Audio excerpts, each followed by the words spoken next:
Hi everyone, Scott here again with another Aperture experience for you. So this one I'm excited about showing off a little utility, a little Apple script that I wrote to solve a problem that I encountered recently with EXIF data. So let me kind of set the background here for how I discovered what was going on and then why I wrote the tool. So here's a handful of pictures from a shoot in Torrey Pines. I was doing some star trails, experimenting with that. So I had hundreds of these pictures that I merged together with an external tool called Star Stacks, which is really neat, neat little utility. Anyway, when I was working on the adjustments and finishing off this particular image here, normally as I'm going through here, the cursor is highlighting various colors, and I'm seeing those things change on the bottom of my histogram, right? As I exit, I was used to seeing, EXIF information here, ISO and shutter speed and so forth. Like if I look at one of the other images, we can see that happen here. And it wasn't occurring for the image that I had used this Star Stacks utility on. As I went through my library, this is a sample library, but I went through my entire library using a filter that I created, this one here, for looking for EXIF data that was missing. I found a whole ton of different images in my library that didn't have all of the EXIF information. The common thread was images that had been edited outside of Aperture. Either I'd exported them and done something in Photomatics or the On1 suite. I haven't quite determined is it happening when I use the plugins or not, but irrespective, images were resulting that didn't have a full complement of EXIF data. And sure enough, when I look at the EXIF info metadata display, there's nothing here. It's just all gone. There's a handful of things for the file size, but those are more standard and can kind of be determined from the file information. Whereas my original shots that were sourced from in the camera, they've got everything that I want. So I set out to solve this problem. So let's show you what I came up with. So what I want to be able to do is lift this EXIF data from this image and stamp it on this one. Why is that important to me? All of these images will have a lot of the same information. It was just a sequence of shots in an interval. But when I go to make the pick for this album, I mean, this is going to be it. This is the image that I wanted. I want the stars shooting across the sky and looking all a little bit dreamy. But I want to know what was my focal length. What was the ISO? What was the shutter speed? Things like that. Where later I may do analysis on the pictures that I really like and finding out what's the more common focal lengths, for example, that I shoot at. And that might help me decide what lens I might buy next.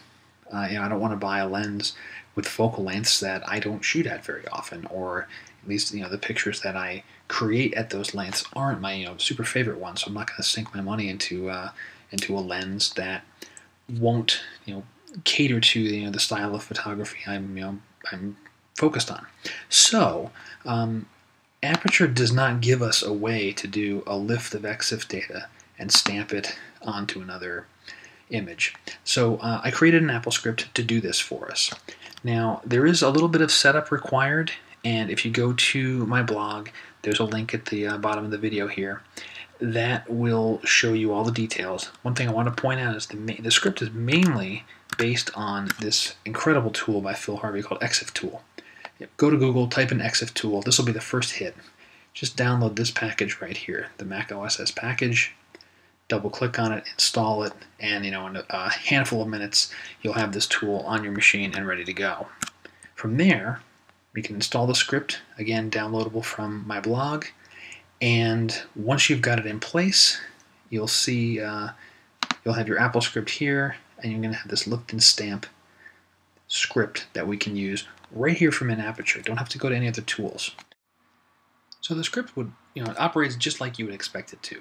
You'd pick the image that you want to lift the EXIF data from, you command click on the image that you want the data to go to and run the script.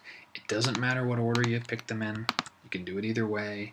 It doesn't matter, you can actually pick any one of the images that you'd want. I could be stupid and pick this one to go to this one, which would be a very bad idea.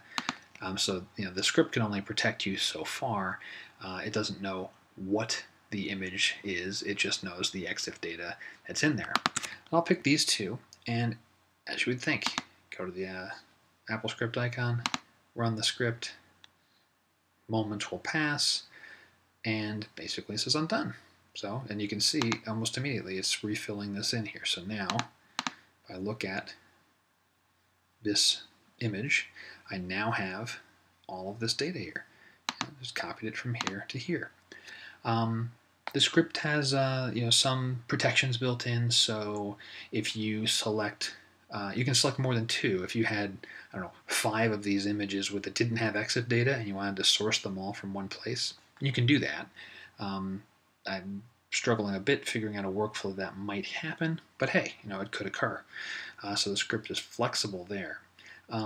What it will also protect you against is if you select multiple images and more than one of them has EXIF data in it, the script will say, sorry, I can't help you. It needs to know that there's one and only one source for the EXIF data. So I've tried my best to make the script as user-friendly as possible and to kind of protect the user against making silly mistakes.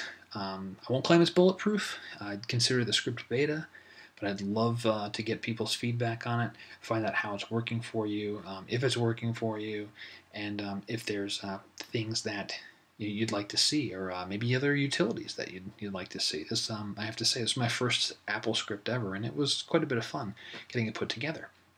So all the details again are on the blog.